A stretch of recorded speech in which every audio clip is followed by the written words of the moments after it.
Hello, everyone. I'm Raga De Silva, your host for Older Queer Voices podcast.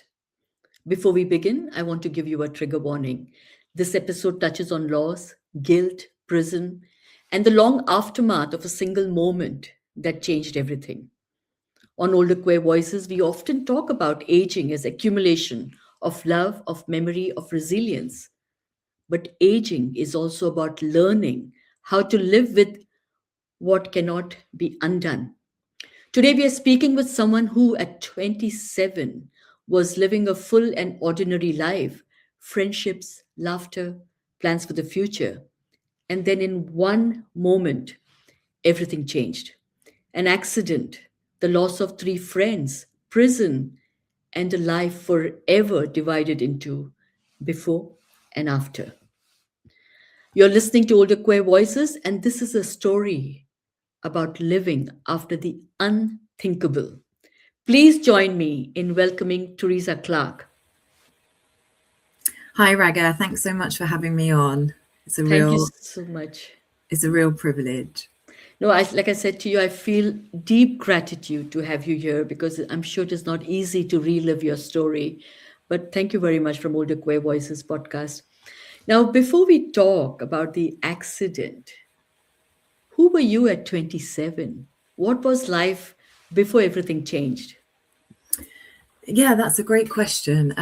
So before it all happened, I just finished my degree in printed textiles a couple of years beforehand. And I guess the sort of bubble burst, like when I finished uni, I was quite lucky. I got a couple of freelance jobs and sort of life was going really well, but no one really prepares you for sort of how difficult it's going to be getting a job. And I did printed textiles for fashion, so it's kind of like quite a hard industry to crack into. So I felt actually a bit lost. I ended up sort of having to get a few part-time jobs to make ends meet, and I started to work at a travel agent, Flight. So I was really not doing what I wanted to do. I was, still enjoying life, going out with friends and stuff. But I think inside there was something that was sort of missing. And just before I had the accident, I had handed in my notice and I just got a new job. So I was like on the precipice of real change in my life. Also, I think it's probably important to mention that during that time, I was starting to realize that I was gay. I hadn't told anybody. And I was actually really struggling with it. There wasn't really much visibility at all. I came from a very small town, and there wasn't any visibility where I was from. And I just didn't really know if it was even possible for me to be gay. And I was very much struggling with it. Sure. I have 27-year-old twins, and I just look at I have a son and a daughter who are at this age that you were when before things changed for you.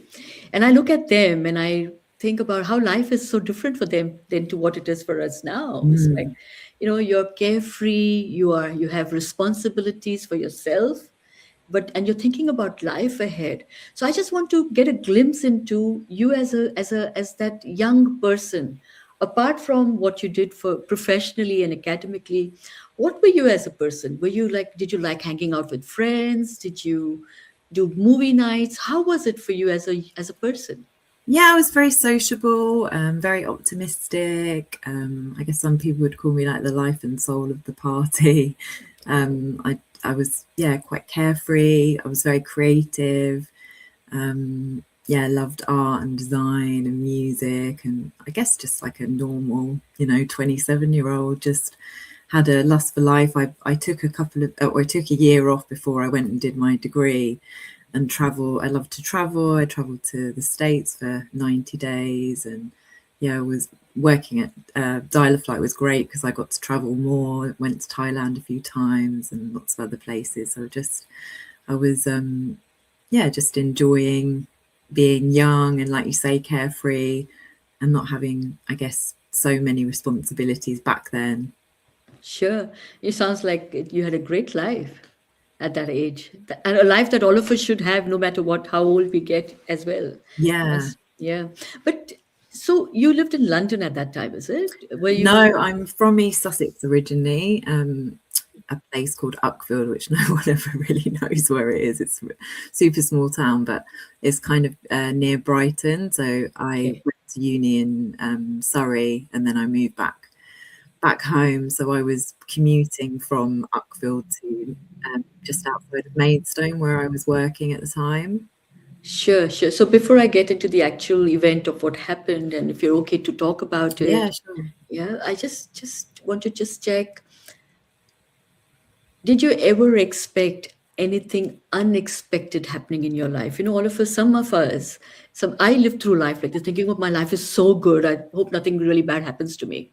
Did you ever have that kind of, feeling? Um, no, I don't think so. I think, like I say, before it happened, I was super optimistic. I'd handed in my notice. I'd got this really good new job. I was excited for the future. I was living back at home with my parents at the time it happened, and this job would have allowed me to sort of have more financial independence to have been able to like move out. So I was thinking that something, really good was going to happen. So then the question is, what happened when you were 27 that changed your life so much? So the place that I worked at, we had like these small teams, and we were really, really close because we worked a lot of hours, and everybody was kind of around the same age. It was almost like being at uni a little bit, working in this call center. I saw those people that I worked with in I think it was about 4 years I worked there, more than anybody else really, because we worked together, we went out together, sales as well. When you got, they'd have like these things where you hit targets and you'd get nights out. And when I was handing in my notice, two of my close friends in my team asked if I would be up for going to V Festival in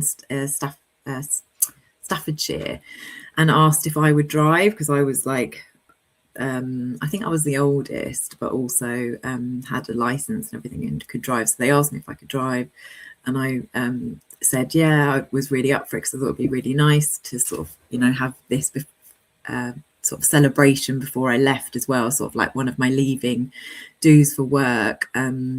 I did think when they asked me, because I was working two jobs at the time as well. So I was working at Dynaflight full time, and then I had also started to work at a local club in Uckfield, like a sort of working man's club. So I was doing like Friday and Saturday nights there, and I did think at the time I was down to work the night before the drive, and did think it was probably going to be a bit too much. But you know what it's like when you're young, you just think, oh, I can do it, it's fine. But there was kind of sort of doubts there.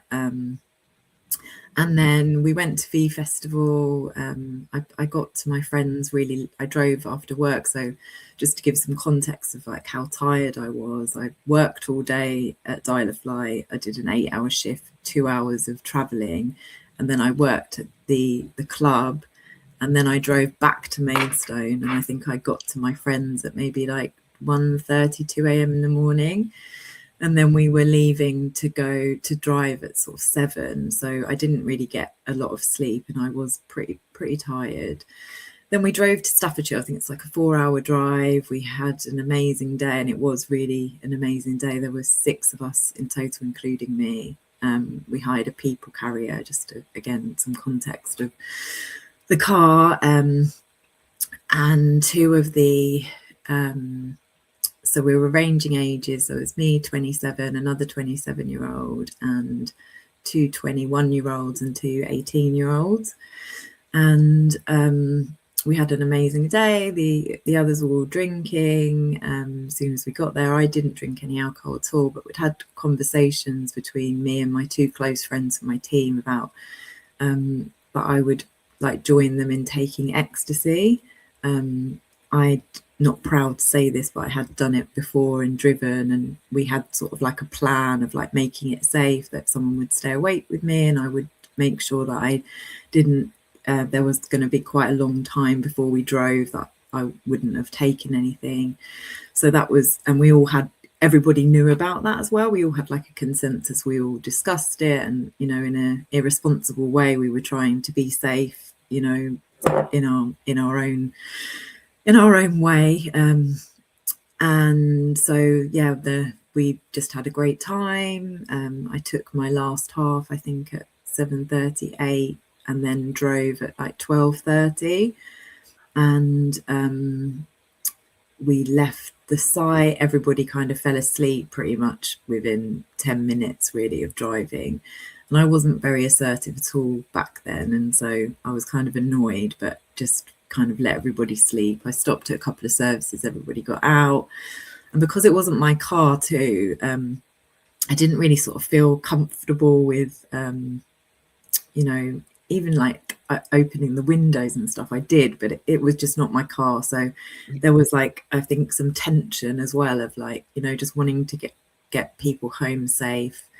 I was really worried about it, and I was feeling super tired. And then I think I stopped at the last service station, and I was maybe half an hour from home, and I started to feel really tired. And I remember thinking, I need to get off at the next junction. It wasn't my junction, I needed to go off and get some fresh air. And I was just, when the road kind of changes when you're coming off. So that was sort of happening. And I remember I must have just nodded off. And when you just go like that, and then we just came off the road within a split second. And my friends in the back weren't wearing their seatbelts, so on impact they were tragically thrown straight out of the car. And then we rolled down a bank, and where there was no windscreen in the car, a 6x4 fence post came into the car, and it impaled me right through my right groin. It literally went straight through my body, and was holding me in the seat. And the car sort of landed upside down. I think I was told we were there for probably about 2.5 hours. Thankfully, my friends who were like right at the very back, they were safe and sustained minor injuries. And my friend who was sitting in the front with me, unfortunately, died on impact also, through where the fence came in as well. And I don't kind of know how much you want me to sort of go into. It's up to you. It's your podcast. You say as much as you want to share. So the car landed upside down, and I was kind of like hanging upside down. And I think one of the worst things was being so close to my friend and not being able to touch him to see if he was alive. And just like that, those 2.5 hours were just like agonizing. And I remember just sort of going in and out of consciousness. And I remember looking down at my sort of my feet and like wiggling my toes, and just seeing like loads of blood all in my groin. And obviously I didn't know what had happened because I couldn't see any wood or wounds. But when the ambulance and the fire brigade came, they tried to cut me out of the car. The fence post had gone right through my groin and into the seat, and that was actually what was holding me in place. I also dislocated my shoulder, so my arm was like swinging in front of my face, and I severed my little finger. It was just completely severed. I also, like, later on found out I'd broken my shoulder blade and a bone here. I think it took nearly 2 hours to also cut me out of the car. I lost 6.5 pints of blood. I actually died at the scene. I remember a very, very strange experience of leaving my body. And, you hear, I don't know how much of those stories that you hear, like near-death experiences, but I was kind of like watching what was happening. And I just felt this sense of peace, like it's actually almost I would almost be unable to completely articulate the feeling that I felt, especially considering obviously what happened and like the aftermath of what I was seeing. It was just like this pure peace. It was something that I've really like explored a lot afterwards, of kind of like wanting to learn more about those experiences, and went down a bit of a rabbit hole with sort of learning more about what I had experienced. And then I was rushed to hospital, and I think it was 48 hours. I had 2 surgeons trying to save my legs. They thought I'd lose, because I also had a post go into my left leg, which cut right to the bone. And they thought that I would lose. But first of all, they thought that I'd lose both my legs, and then that I would lose one for sure. So it's by a pure miracle that A, I'm alive, and B, that I'm walking, and not just walking,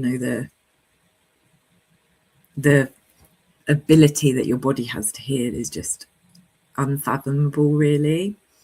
And then I later went on to train to become a yoga teacher, so to show sort of, I still do have some issues with my body, because obviously it's quite a lot for it to go through, but considering what happened, it is, like I say, miraculous, really, that the recovery that I physically had.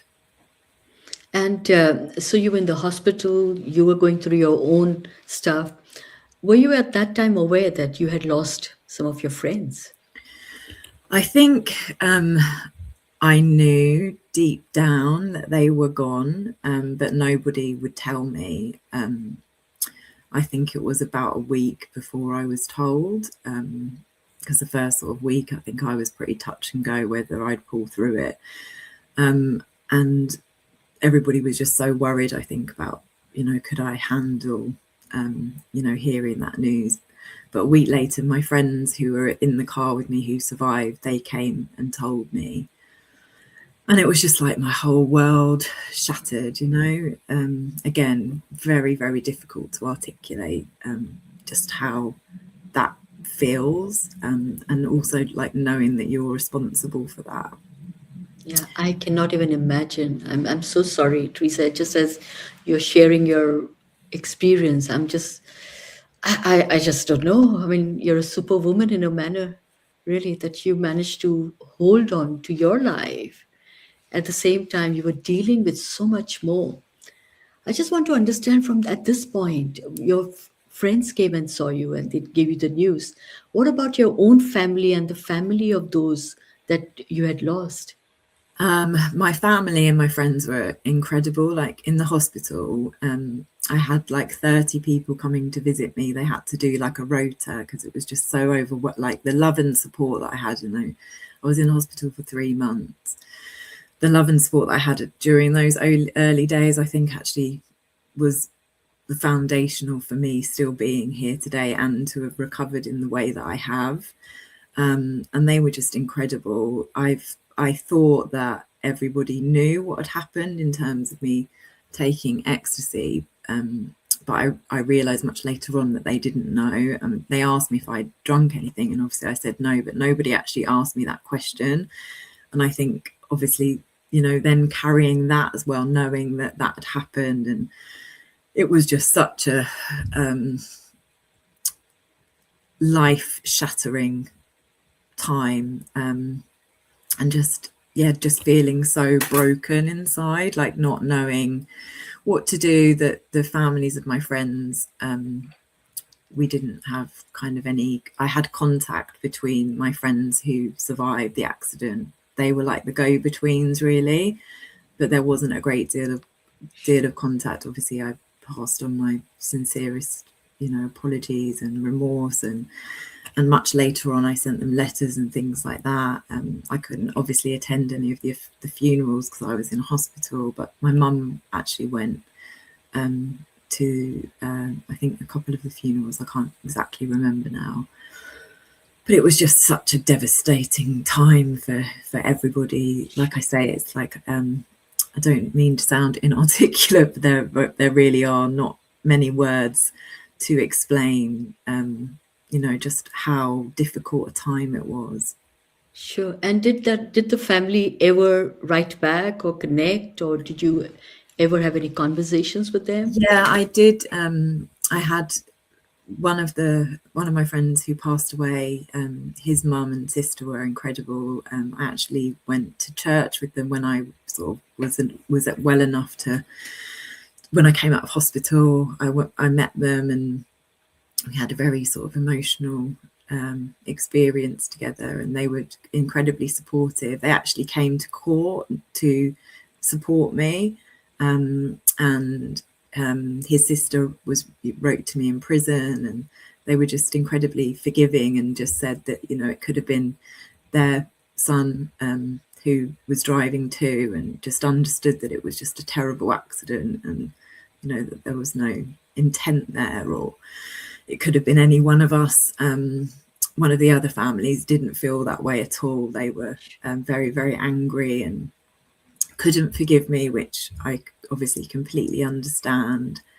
And that was really, really sad, because that was the person that I was the closest to. And the other girl that passed away, her family just didn't want to get involved in any of it. They didn't want to focus on kind of what had happened. They just wanted to mourn the loss of, you know, their loved one. And, you know, everybody handles things just so differently. Truly, truly. I mean, anything to do with loss and grief and death in particular, I think we are just it's so different for each one of us. So I understand. And so you were in hospital for how long, Teresa, and when were the charges? I was in hospital for 3 months, but it really took, even when I came out of hospital, I had this in my leg. I had probably about a 6-inch hole, like deep, and probably about 250p's wide, that just wouldn't heal up. And so I had to have district nurses come out and pack the wound every day. And then I had lots of plastic surgeries, because if you imagine, the post went right through my leg and out of my bottom. So I had like loads of plastic surgery on one of my bottom cheeks, my bum cheeks, because it was just completely obliterated. So even though I was out of hospital, I was still very, very poorly. For the first, I think, maybe 6 weeks, I was sort of completely bedbound and had the nurses come out to me every day. So the physical aspect of the injuries took a long time. And it took a year for me to go to court, for me to actually go. The accident happened in August, and I actually went to prison in the September the following year. So it took a whole year. I pleaded guilty, but the judicial system has like a process that you go to magistrates court, and then you plead guilty. You go to Crown Court. So that period of time, but also it was a longer period of time, obviously due to my injuries as well. So what I don't understand, it was an accident. Like you said, it could have been anyone. So you're still charged, even if it wasn't in your control, it just happened. Yeah, because it was an accident, but obviously there was, you know, culpability in terms of, even if I hadn't have taken the ecstasy, I was really tired and I shouldn't have driven. And I actually believe that I probably would have had the accident anyway without taking the ecstasy, because I was really, really tired. You know, due to the amount of hours that I was working and just the circumstances, I think I would have fallen asleep. And so obviously that is, you know, a culpability of causing death by dangerous driving. Sure. The ecstasy obviously added to the tiredness too. So that hence why is, you know, the charges that were brought. If it also, you know, just think of it like as a lorry driver. If a lorry driver was driving, you know, 2 days to go somewhere and they fell asleep, it would be exactly the same. Sure. You know, charging in terms of, you know, being in control of a vehicle when you're just you shouldn't be. So how did you feel? I mean, I'm just trying to understand, just a regular person, we are all regular people. This happens, it's traumatic times billion. And then you're charged, and now you're told that you have to go into prison. How does that feel for you? Yeah, I think as soon as it happened, I knew I would go to prison, and I wanted to. You know, it was so hard to live with what had happened that I needed to be punished for it, and I wanted that justice for the families too. And even, I know it sounds weird, but for my own family, in terms of what I'd put them through, was, you know, I think if I hadn't have gone to prison, I don't think I would be here anymore, because I just don't think I would have been able to cope with the weight weight of, carrying that responsibility. And I think it was just like a natural process of, the fallout of what happened, and very rightfully so. And, I took that on, and, just kind of kept putting one foot in front of the other. I know there's a saying, I don't know where it comes from, but I can relate to this so much. And I would give this advice to anybody going through a difficult time, is that you just sort of go through a phase of like chop wood, carry water. You just got to keep putting one foot in front of the other, doing what you need to do. And so then it was like a focus for me, that I knew that I would be going to prison, and I had to get myself into a position mentally and physically that I would be able to cope with that, not just for myself, but I think more so for my family and my friends, so that they could, because they were all so worried about me, that they could be okay. So I just kept sort of focusing on, understanding. I think the biggest thing is just accepting it. It's like I couldn't do anything to change it. If I could change it, I would have changed it in the blink of an eye. If I could have swapped places with my friends that passed away, I wouldn't have even thought about it. But the reality was, like you say, something happened. You can't undo it. And all you can do is now focus on how you respond to that. So I just tried to, I never once complained about my injuries in the whole time. I didn't have the right to. I kind of knew I would get better. I didn't know that I'd get better, but I just kind of accepted that would happen, because I had to then kind of go on to this next stage of the journey. So I just focused as much as I could on just getting myself, mentally into a place that I would be able to deal with it. I mean, inside I was absolutely falling apart. I felt suicidal every day. I was not wanting to be here at all, but I put on a brave face, and I just, like I say, kept chopping wood, carrying water, and just... Sorry, how long were you in prison? I was in prison for 2 years. Gosh. And you were still needing medical treatment, of course. No, before I went, I stopped having treatment, because I didn't want to have the treatment when I was in prison, because obviously they're taken to the hospital in handcuffs and stuff like that, and it's just kind of not the same process. So I just wanted to kind of like put everything on hold. So I just focus on, I remember just going to court that day, just, in some ways just relieved that day had come, like the day that I'd been so scared of for so long. And then when it came, and I knew, right, well, I know now I'm going to be here for 2 years. So we got a 4-year sentence, but you serve half of it. And then it was just sort of like, now this is what I've got to deal with, and prison was just such a... I think the idea of it was much more scary than the reality of it, which I think is probably like anything, isn't it? The more we obsess over things in our mind, when we actually do the thing, whether it's fear of public speaking or anything, obviously I know it's not quite as extreme, but when we actually do the thing and we put ourselves in that position of something that actually really scares us, or we're challenged by, the reality of it isn't as scary. And I think human beings are so adaptable that we do just adapt. We can adapt if we choose to. I think there is a lot about choice as well, of like how we choose to respond to situations. And I know a book that I read in prison, which is Viktor Frankl's Search for Meaning, about his experience in concentration camps. I mean, if you read that, it just puts everything into perspective, doesn't it? And yeah, that's my favorite, one of my favorite books. Yeah. Gosh, about survival and hope. Totally. And just, again, finding that meaning and purpose in situations. And I'm very grateful for the experience that I had actually in prison. I would never have been in that situation, and the people that I got to meet. I always would think of myself as a non-judgmental person before this happened, but I think we all have biases that we're not aware of as well. And so, being in that environment with, women from all walks of life, which I probably would never have, come into contact with, I just realised that we're all the same, and that, if I had walked a day in any of those women's shoes, I would be in exactly the same position that that they were at the time. And so who are we to judge anybody? And it just, it really gave me so much sort of very deep, I think, profound insight into humanity and life and hope. Hope was a really big thing. And it was during my time there in prison that I started to volunteer for the Samaritans, because there's so much mental health in prisons and so much self-harm.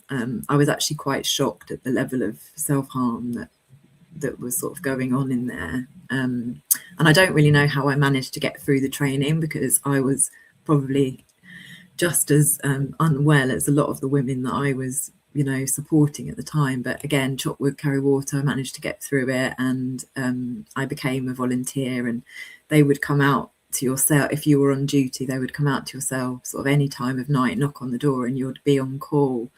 And then you'd go and sit and be locked in the cell with the lady that was feeling suicidal or had just, I mean, so many times I went in when someone had just cut themselves, and, just sitting with them and listening to them. And that became my lifeline, because I couldn't get out of bed for myself, but it gave me a purpose. And also I could really relate to the despair that these women were in, because I was also in despair myself. And so it just gave me that kind of sense of purpose, that I could start to use my experience in some form of good. And that was really a catalyst for the next 20 years of my life of working in mental health. And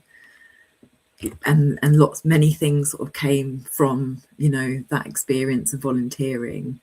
Yeah, I was going to ask you about the aftermath of life in prison. Obviously, one is the great thing that you found a space in wellness and mental health, which I know you're doing really, really well right now. But during that time in prison, was at any point when you thought that, gosh, my life has changed? Now I don't know what's going to happen to me in the future. Yeah, many times. I couldn't really see what would happen after prison. I just didn't know what life would look like, and I didn't know. I just had no kind of concept of how life would be. It was, again, very much like putting one foot in front of the other. I started to volunteer for the Samaritans. I think that started to sort of show some hope in my life, that I could help people, and that I did have some form of purpose. And then when you get to a certain stage within your sentence, you're allowed to apply for ROTL, which is called Release on Temporary License. So you can apply to volunteer in the community.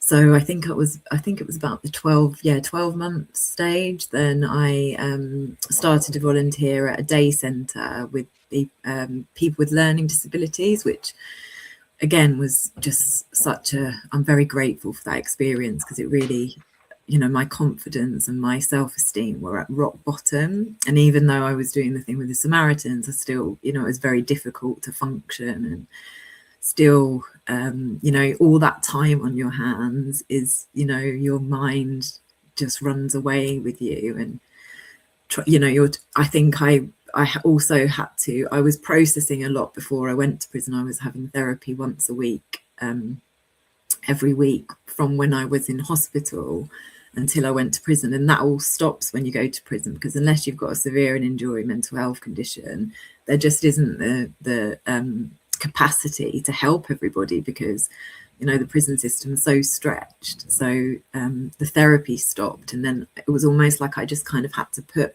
it in a box, because I knew I didn't have the support around me to be able to continue the processing that I had started. And the only thing that I could really manage to deal with at that time was the grief. So I really kind of did a lot of work on processing the grief. Not that it was work, because it was just I could not deal with it, and I did things like I love reading, so I read a book a week. I think I read something crazy like 75 books when I was there or something, and that's one of the things I got obsessed with reading about was near-death experiences, actually. Sure. Went to the library, and then I'd read all books that just never had time to read about, like very much drawn to philosophy and trying to understand life and religion. I read lots of books about religion, and just went on sort of like this internal journey of trying to make sense of my life and what had happened. And I got back into my art. I started to paint cards for people and send them home, and just sort of try to channel things in those ways. And then I think you asked me about the job, and I went off on a bit of a tangent then, sorry. It was, I started to then, I applied to volunteer at this amazing charity called Certitude, which is a learning disabilities and mental health charity in South London. And they had a project called Beyond Prison. And I'd met a couple of the caseworkers because they'd come into like an open day one day in the prison. And they did this service where they'd meet people with mental health conditions upon release from prison and help them get housing, help them get access to services. And so I applied to volunteer for them, and I'd go out on day release. And so initially I volunteered for, I think it was 6 months with them. And I loved it and loved the team. There was a lot of people a lot of more men actually than women who were kind of in the same position as me. And then we were obviously helping people that were all in the same position. So there was a lot of passion and drive around that role. And then my boss at the time, he asked me to apply for a job that was coming up, because when I was getting released, I didn't really know what I was going to do. And I felt like I didn't really want to work or anything, because I just sort of needed to come home and like process stuff. And my boss saw something in me and just said, I think you should apply for this job. And it was a 48-hour intervention service that we just got 3-year funding for. And I would be sort of heading up the role. And I was still not sure. Again, my confidence and self-esteem were at rock bottom.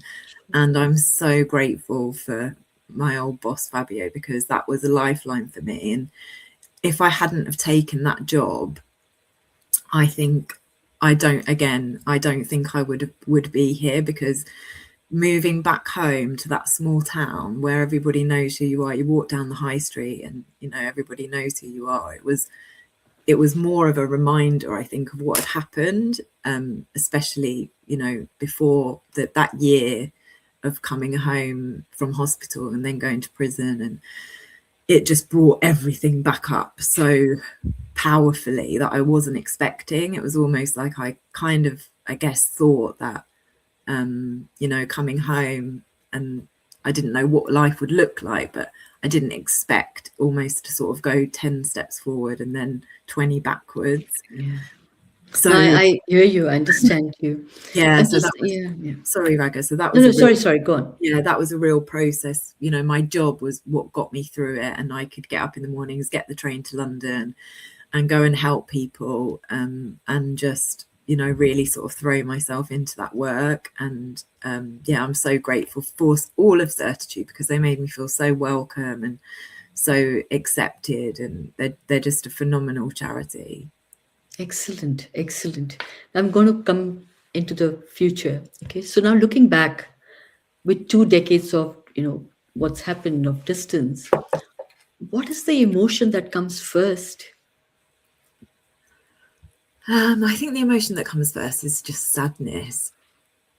There'll always be, for me, so much grief.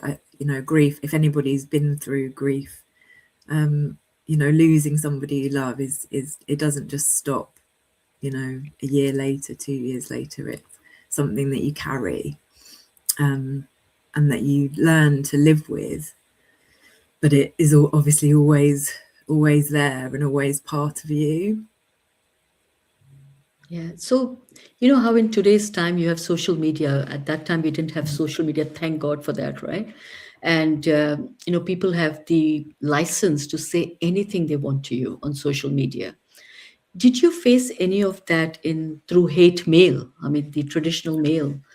Or were people generally understanding and supportive, and they left you Yeah. onto yourself, I think anybody who knows me or knows me through other people knows the sort of person I am. So never from my circle and outside circle. I did a life stories interview for Fabulous magazine last year, and that was the first time. So I've told my story in many different forms since 2021, maybe 2020, 2021, and I'd never seen any sort of like public I can't remember what you called it, like backlash, because the Telegraph article, there was no comments on it.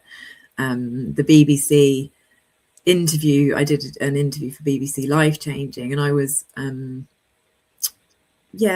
think when that was going out, I was thinking, have I made the right decision? Because I tell my story now not as sympathy or anything like that. It's more, especially for young people, of getting us to understand like how important our choices and decisions are, and we might not realize, when I look back at that 2 weeks, I guess, leading up to my car accident, there were many choices and decisions that I made which led to that day. It wasn't just like one choice that I made.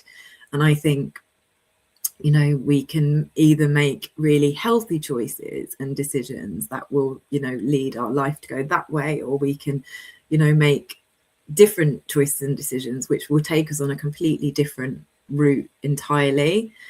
And that's why I think it's such an important message, also in terms of driving tired.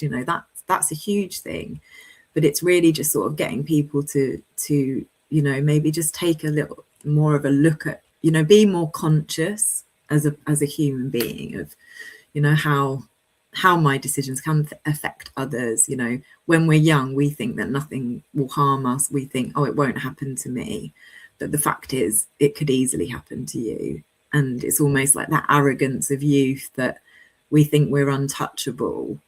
And I'm sure there are probably many people who are much older that still think that about themselves, that, if they're not as, and no judgment, we're all, at a certain level of consciousness due to the things that we've experienced, maybe, our religion or whatever, it forms the way we look at things, whether we look at things through like a more narrow lens or we look at the bigger picture. And so I think it's just really important for me to be authentic in telling my story, warts and all, because it's important. Even if one person hears it and it changes the way they make a decision in a moment, like that, then it's important for me to do it. But when I did that interview, I wasn't expecting the I guess the negative comments that came with it. So it was on YouTube. I think it's had like 200, nearly 220,000 views now. And the comments was just incredibly judgmental and very negative. Not all of them. There were some really positive ones too. But I was really quite shocked at the level of like anger that was projected towards me, and just, judgment. Like it's kind of shocking, isn't it? I guess it's shocking, but it's also not shocking. I think we see so much of that polarization on all social media platforms of, people needing something to almost direct anger towards. So I guess I wasn't surprised, but I guess initially I wasn't prepared for it. And I think I started to read the comments initially and just was like, wow, this is really bad for my mental health. And, everybody's entitled to their own opinion, of course. But it's not black and white, and I'm not going to subject myself to, what Dave in Wales or wherever thinks about me, because they don't know me, and I know who I am in my heart, and the people that matter to me know that too. And ever since it's happened, I made a promise to my friends, which is something I actually completely forgot to say when I was in my hospital bed. When my friends told me, I made a promise in my mind to my friends that I would live my life for them. I didn't know how I was going to do it, but I would make sure that I made use of my life and tried to make something good out of it. And I've always lived by that ever since. So, you know, just coming back to that, when there are moments where people, you know, on a big public platform like that, where you do get those comments, I just keep coming back to, you know, knowing the reasons that I'm doing what I'm doing, and the reason I share my story now. You know, when I do my keynotes, you know, it's a tough story to tell, and it's, you know, very emotional, and takes me a while to recover up from it afterwards. But I think the, you know, the message is so much more than just the accident. I think it's much more of a universal message about trying to just be a better human being. Yeah. You know, you said something so powerful that's it's going to stay with me. You said, because we judge, you talked about judgment, and you said that this can happen to anyone. And I always tell people, you just sit back before you open your mouth or say anything negative. Could that have been you? You know, we forget that. And Mm-hmm. I've faced my own set of withdrawals and trolling and horrible threats online. And I see that, you know, it's our purpose is far bigger than the purpose that these meaningless keyboard warriors have. Totally. Yeah. So, and I've seen your journey, and I can see that you live a meaningful life. You have a purpose, and it shows, Teresa. So I'm glad that you just shut them away. We don't need to, but I needed to ask you that question because this is a world where people just sit behind computers and keyboards and judge, and it's growing in numbers, right? And I'm going to change track a bit, and I'm going to come back to, because apart from being whatever else you were going through, you were also in a state of confusion about your own sexuality. You said at 27 you were questioning your sexuality. Tell us a bit more about that. And what I really want to understand, one, did that shape you when you actually then came out to yourself? Did the community support you when you actually came out and started functioning in the community? And did you feel safe in the prison? Okay, so lots of questions there. I just, before we explore that, if it's okay, I just wanted to kind of go back a little bit and finish off kind of what we were talking about. Sure, sure. In terms of, you know, the judgment of others. And I think one of the biggest learnings that I've had, or biggest experiences with like human emotions, with what I've been through, is the weight of shame. And it's not just shame because of what happened. I think I was holding a lot of shame around my sexuality too, which I think sort of fed into everything as well, in terms of my own processing of my emotions from the accident and kind of everything else. And I think, you know, shame is just such a difficult emotion to, first of all, to even recognize sometimes that that's kind of what's encompassing you, because it's not like happiness, for instance. We know when we're happy, you know, we smile, or when we're angry, we feel, you know, anger has a certain feeling, even, you know, viscerally in your body, you might go red or, you know, feel shaky. Whereas, you know, happiness, you're smiling. Where shame, it doesn't have those kind of components to it. I think it's a very insidious emotion. And I think one of the things that really stops people from getting help when they are really, really struggling through, you know, a multitude of different experiences, it's the shame of you know, reaching out, or the shame that you're carrying that actually stops you getting help. And I think one of the biggest lessons I learned, I carried shame for so long, I'm sure I still have some shame there. I think it's one of those things, life is an ongoing process, and you know, it's continuing to be able to like look at those parts. But one of the biggest things is, don't let other people's shame, you know, stop you from speaking your truth and being who you are. There was, you know, such a big chunk of my life where I wasn't who I was, and I hid who I was. and I hid what I was going through because of the shame that I was experiencing. And I guess that's probably one of the biggest, not regrets, but again, one of the biggest teachings that I would sort of share with other people is like, you know, shame is only powerful when you allow it to take over you. When you speak and you share, it loses its power over you, and you start to then integrate it, because it's a normal human emotion. We all have it. Yeah, and I think a lot of us rely on it to hide as well. So I mean, I think you and I have spoken about this in the past, and I carried shame. I know a lot of women who carry shame, and we know the whole stories that are happening around where Yeah. people have been, raped in their own homes, and it is not a shame, you know. But coming back, I'm sorry I asked you so many multiple questions. Like I said, I was changing track. Uh, I want to know your journey with your sexuality, and how did that shape you, and also how does it support you in your present current journey? Well, I was so in the closet before it happened. I was just coming to terms with the fact that I probably was gay, and then obviously that had to go in another box and get hidden. And I was so afraid when I went to prison that like I was going to be jumped or something. The only reference I had of prison was watching Prisoner Cell Block H with my mum when I was a kid, and I was just so afraid that like someone was going to out me, or and I was absolutely not comfortable with that part of who I was. And when I came out of prison, I think it was just so it's kind of interesting, isn't it, when you look back and you just think, wow, how was I so unaware of who I was? I think a lot of other people knew it before I did, but it was like this part of myself. And it's quite funny, again, when I think of it now, like people used to say the word lesbian. If someone used to say the word lesbian, this was just before I had my accident, I used to go red, and I used to think, why am I going red? I'm not a lesbian. And it's just so interesting how you can like separate like a part of yourself like that.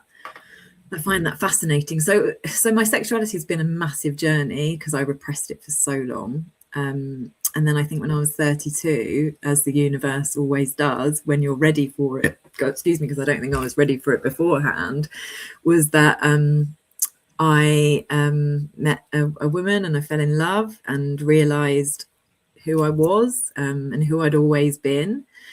And that was a journey in itself. I came out to my family and friends in that relationship. And yeah, it was a very defining moment, I think, of like, just not having to carry that or pretend anymore to be somebody that I wasn't. And that relationship didn't work out. So again, I think when that relationship ended, it put me in a bit of a state of confusion again, because I was like, am I gay? Am I bi? I'm not, or, I'm not really sure who I am now. And so it was kind of like, going on that journey to discover that side of myself, dating women. And there were times when I nearly went back to being straight, even though I didn't want to be, because I found it really hard. I also found, like, from the community, I've never really been a part of the community, I would say. I've definitely in the last few years had more community in my life through, I don't know if you know about Out Britain, they're an incredible organisation. Well, I joined them, and I've definitely had more, I feel really part of that community, which has been really amazing. But I've never really been, on the scene or like part of community or anything. Because I've always felt a little bit intimidated by it. Like when I went, like, I sort of, when I first started to date other women, I felt like there was a bit of judgment, because I probably would have identified as bi at the time. So I felt there was a bit of kind of judgment towards me that I was bi. And so I just sort of, I found the whole thing just so difficult, because also I was like 34 at the time. And it's kind of like your identity has almost been like formed in so many ways. And then you're like having to relearn, like, so many things about yourself, like even flirting with like women, when you've hidden it for so long, it's like really hard thing to do.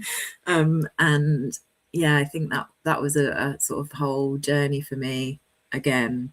And I've, made lots of friends in my community, and just do definitely feel more of a part of it. But I think it was that thing of just never feeling like I really belonged anywhere. Like when, I was straight, I didn't feel like I was, belonging there. And then when I came out, it was kind of, I didn't feel like I was lesbian enough, or, I didn't know the way of the world, or and I think there's still a part of me, even though I do have much more of a sense of belonging in community now, there is still a part of me that doesn't quite feel like I fit in anywhere.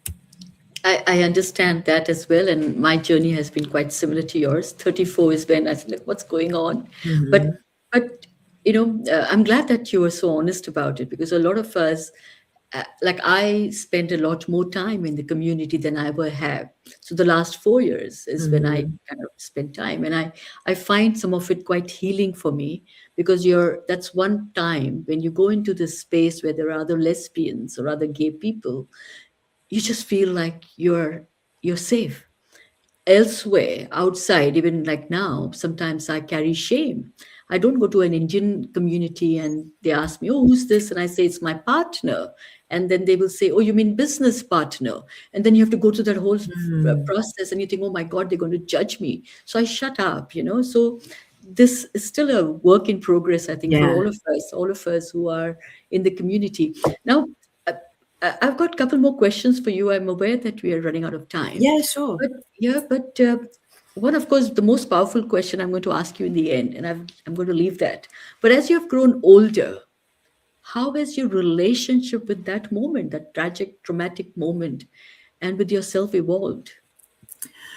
That's a really great question. I think it's evolved in so many ways. I think there's like so many layers. Something that I talk about a lot in my keynotes, and really sort of part of my essence, I guess, is who I am now, is something called post-traumatic growth. I don't know if you're familiar with that concept. Is that I would almost like describe it like, if you think of the Japanese art form kintsugi, so you have a pot that's broken, and the art form is that those pieces are molded back together with gold. So the piece is made, all the broken parts are brought back together to sort of make the piece more beautiful than it was before. And I think post-traumatic growth for me is, a framework that has allowed me to really kind of understand the process of my experience, and that, it's, like I say, it's a never-ending process too, and that moment doesn't define who you are, but it is the catalyst for who you become, in terms of how you use that experience to, like I say, be a better human being, do things in the world that are intentional, and try to live life in a much more heartfelt way than maybe you did before, and just being more conscious and being able to relate to others in a different way, being much more compassionate,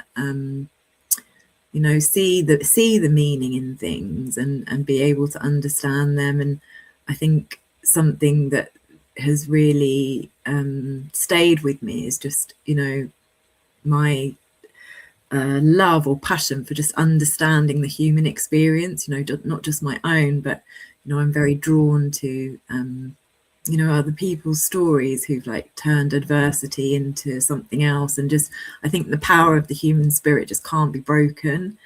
You've just got to dig in there, even on those darkest days, is just keep putting one foot in front of the other, and don't allow that thing to to define you, and to sort of almost like carry it around like a ton of bricks on your back, is to use that for it to be the catalyst for the life that you create. I can, when I listen to you, Teresa, I can see that 27-year-old and her old life, optimistic, really positive about everything. It's all about your mindset, and it's all about the Totally. attitude you have. And I can just see, I always think of our radio frequency when I talk to people like you, like how easy all of us have such dramatic lives, some of us, that we can stay in dark places. But you choose to tune into a light frequency, and only not just for yourself, but you're Mm-hmm. actually not just healing, you're healing, helping others heal as well. And I think that's really powerful way to live. And sometimes I know we question why things happen to us, but things happen to us. And we have to be prepared for that, all of us, like you said earlier, which is, like I said, will stay with me. It can happen to anybody. And Teresa, for those listening who are carrying deep regret, grief, or self blame, what have you learned about living with the unbearable and still choosing to rise? Yeah, I think that's another great. We've got lots of great questions, Raga. I think that's another really great question. What have I learned? I think there's so many things I've learned. It's really hard to maybe distill it into one answer. But I think just sort of going back to what I was just talking about, it's like, you know, your spirit cannot be broken. You do have to go through those sort of processes or cycles of, you know, self-loathing and, you know, all of those kind of really dark emotions that we don't want to face, like the shadow side of who we are. But I think the more we avoid that, the longer we stay in pain and suffering. So it's about understanding that even though we don't want to go to those places and they're so uncomfortable, and you know, the intensity of the emotion can be so overwhelming sometimes that we don't think we can manage it, you can manage it, and you are much stronger than you think. And that, you know, if you could look at those aspects or those experiences that you're going through and try not to look at them with judgment, but to look at them with more curiosity of, you know, what is this feeling or this emotion or this experience trying to tell me, and how can I, you know, learn to love those parts of me that feel unlovable, but they are lovable. And so I think that's the biggest message that I would give to anybody struggling with anything. And also to really understand that, like, shame is driving a lot of those emotions, and, you know, making friends with that, or just even not necessarily making friends with it, but understanding and accepting that it's there. And that also, you know, emotions are energy. So, you know, if you feel the emotion and then you release it, it again doesn't have that power over you. But if you cling to the emotion, not because you want to, but because you just get kind of stuck in it, that's the place that kind of will keep you there for much longer than you need to be. And I think, you know, just talking, like, there still is a lot of shame around mental health. You know, I know it's got so much better than it used to be, but I almost feel like we're going backwards a little bit. And I think the most important thing you can do is just talk to somebody about how you feel. And if you can't talk to, you know, someone you love about how you feel, because I know sometimes that's the hardest part, and I can super relate to that, especially when I came home from prison. You know, I think everybody was so afraid of asking me the wrong question or not wanting to upset me that they were walking on eggshells. But I also didn't want to talk because I didn't want them to know how I was feeling. But all that does is just separates you and isolates you, and actually then leaves you more kind of alone with, you know, what you're working through. So if you can't talk to somebody that you love or that's part of your life, then there are so many amazing organizations out there. You know, the Samaritans, for one, is a lifeline. You know, you don't have to be suicidal to call the Samaritans. You just need to talk to somebody, and there's just so many amazing services like that available for you, where, you know, you can just even text now. You don't have to call, but just, you know, allowing somebody to know that you're struggling is really, really important. And, you know, just letting go of like that shame. You know, more people lose their lives over shame and self-stigma because they're unable to reach out for help. And I just think that's just so tragic. So, you know, no matter how bad it gets, you're never alone. There is always somebody that will listen and support you, and you'll be surprised at kind of the weight that is lifted when you do reach out. So I think that's a really important message. Thank you. Thank you for that message. Do you have a list that we can share in our caption of people? Yeah, I can put one together for you, If you sure. can, thank you. Even if they're just 4 or 5, you know, Samaritans, Yeah. like you said. And I know there's the LGBT switchboard, for instance, that you can just Mhm. call when you feel that you're questioning life or things are happening, or you just want to talk to someone. Yeah. You know, that's it, right? Sometimes you just want someone to listen to us. And like you said, a weight drops off our shoulder. And before I ask you for your final message, I want to ask you this thing. As you were talking, I was thinking, has Teresa stopped punishing herself? And has Teresa forgiven herself? Yeah, I think that's another great question. I think it's taken me a long, long time to forgive myself. But I think I have forgiven myself now. And I do, there are times, I guess not so much that I would punish myself, but there are times when it, like especially the anniversary, I still find really difficult. And I will always hold guilt over what happened. You know, I've definitely processed it and I've done a ton of work on it, but you know, how could I not feel guilt? I wouldn't be a human being if I didn't feel guilt. So I think it's, again, that looking at it through that post-traumatic growth lens, it's like accepting there's all those parts of me, and you know, being able to hold those parts all together now, whereas I couldn't before.